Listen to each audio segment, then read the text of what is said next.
Crypto affiliate மார்க்கெட்டிங்கில் என்ன unique challenges இருக்கும்?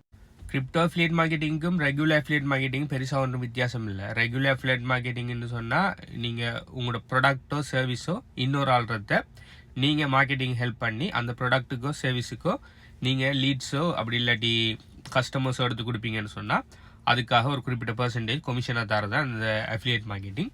ஸோ அப்படி நீங்கள் செலக்ட் பண்ணுற ப்ராடக்ட்டோ சர்வீஸோ கிரிப்டோ ரிலேட்டடான ப்ராடக்டாக இருக்கும்னு சொன்னால் அதோட பேர் கிரிப்டோ அஃபிலியேட் மார்க்கெட்டிங். அவ்வளோதான். ஓகே. ஸோ சேலஞ்சஸ் பார்த்தீங்கன்னு சொன்னால் ரெகுலராக அஃபிலியேட் மார்க்கெட்டிங்க்கு வர சேலஞ்சஸ் தான் கூடுதலாக வரும். அதோட சேர்த்து எடிஷனலாக இந்த கிரிப்டோ கரன்சி ரிலேட்டடான அஃபிலியேட் மார்க்கெட்டிங் செய்யக்குள்ள எடிஷனலாக ஒரு விஷயம் கருதி கொள்ளணும். நீங்கள் செலக்ட் பண்ணுற கிரிப்டோ ரிலேட்டட் ப்ராடக்ட்ஸ் உண்மையிலேயே ரியலான ஒழுங்கான ப்ராடக்ட்ஸ் தானான்னு சொல்லி பார்த்துக்கொள்ளணும். அது வளமையாக நீங்கள் மற்ற அஃபிலியேட் மார்க்கெட்டிங் என்ன ப்ராடக்ட் சர்வீஸ் செலக்ட் பண்ணீங்களே இருக்குது. ஆனால் இதில் கிரிப்டோ ரிலேட்டடான ப்ராடக்டை செலக்ட் பண்ணக்குள்ள நீங்கள் சில கண்ட்ரியோட ரெகுலேஷன்களை பார்க்கணும். இப்போ நீங்கள் ஒரு கிரிப்டோ கரன்சி ஏங்கிற ஒரு ப்ராடக்ட் ஒன்று எடுத்து ப்ரொமோட் பண்ண போகிறீங்க.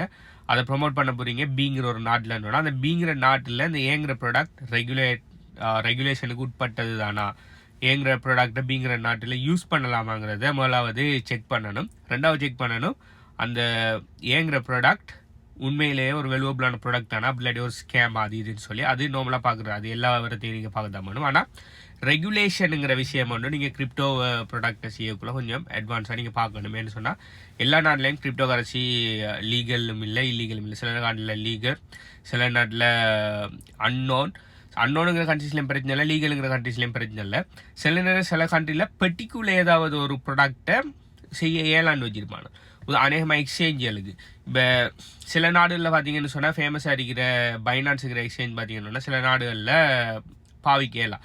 இப்போ உதாரணத்துக்கு நீங்கள் பைனான்ஸோட அஃபிலியேட்டாக ஜாயின் பண்ணி பைனான்ஸை கனடாவில் ப்ரொமோட் பண்ணுறதுக்கு நீங்கள் வாரீங்கன்னா கனடாவில் பைனான்ஸ் பாவிக்கலாம். ஆனால் அது உங்களுக்கு தெரியா.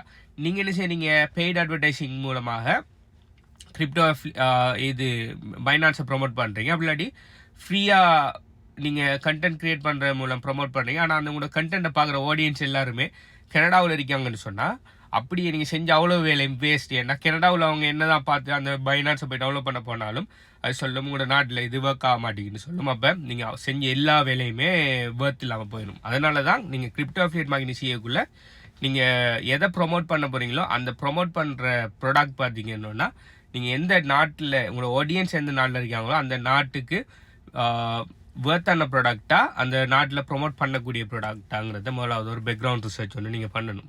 இதை பற்றி நீங்கள் என்ன நினைக்கிங்க? இதை தவிர்த்த வேறு ஏதாவது சேலஞ்சஸ் வரும் அஃபிலியேட் மார்க்கெட்டிங் செய்யக்குள்ள, கிரிப்டோ அஃபிலியேட் மார்க்கெட்டிங் செய்யக்குள்ளன்னு சொல்லி நீங்கள் நினைக்கிங்களா? அடுத்தது கிரிப்டோ கரன்சி அஃபிலியேட் மார்க்கெட்டிங் வந்து உங்களுக்கு ஆல்ரெடி எக்ஸ்பீரியன்ஸ் இருக்கான்னு சொல்லி கீழே கமெண்ட் பண்ணுங்கள். அடுத்தது கிரிப்டோ கரன்சி அஃபிலியேட் மார்க்கெட்டிங்கான 100% ஃப்ரீ கோச்சிங் ப்ரோக்ராம் வந்து லான்ச் பண்ண அப்புறம் அதோட பிபிடி எல்லாமே ரெடி ஆகிட்டு கூடிய சீக்கிரமாக வீடியோஸ் எல்லாம் கிரியேட் பண்ண ஆரம்பிச்சிடும். அதுக்கு பிறகு உடனே நாங்கள் HBU கன்சல்டன்சி டெலிகிராம் சேனலில் தான் நாங்கள் லான்ச் பண்ணுவோம்.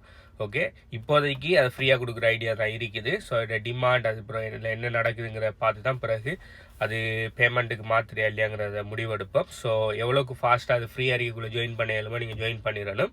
ஸோ நான் லான்ச் பண்ண உடனே வீடியோஸ் எடுத்துக்கு முதல் நான் HBU கன்சல்டன்சி டெலிகிராம் சேனலில் தான் போடுவேன். ஸோ இன்னும் நீங்கள் HBU கன்சல்டன்சி டெலிகிராம் சேனலில் இல்லைன்னா HBUன்னு சொல்லி கீழே கமெண்ட் பண்ணுங்கள். ஸோ அதில் லிங்க் தரேன். அதில் அப்டேட் ஆகிறீங்க. உடனே இது லான்ச் பண்ணக்குள்ள ஒரு குறிப்பிட்ட ஆட்களுக்கு ஃப்ரீயாக கொடுத்து அதை டெஸ்ட் பண்ணிவிட்டு அதுக்கப்புறம் இம்ப்ரூவ் பண்ணிவிட்டு அதுக்கப்புறம் அதை எங்களை ரியல் கோச்சிங் ப்ரோக்ராமாக மாற்றி அதை அதுக்கப்புறம் பேமெண்ட்டுக்கு கொடுக்குறதுக்கு ஐடியா இருக்குது. ஸோ அதனால் எவ்வளோ ஃபாஸ்ட்டாக ஜாயின் பண்ணணும் உங்களுக்கு ஃப்ரீயாக கிடைக்கணும் அப்படின்னு சொல்லி நீங்கள் விரும்புங்கன்னா எவ்வளோ ஃபாஸ்ட்டாக அது ஜாயின் பண்ணுங்கள். லான்ச் பண்ணோன்னு ஜாயின் பண்ணக்கூடியதாக இருக்கணும். அப்படி ஜாயின் பண்ணணுன்னா நீங்கள் crypto currency HBU consultancy Telegram சேனலில் இருக்கணும். ஸோ டெலிகிராம் சேனலில் இல்லைன்னா HBUன்னு சொல்லி கமெண்ட் பண்ணுங்கள். பை.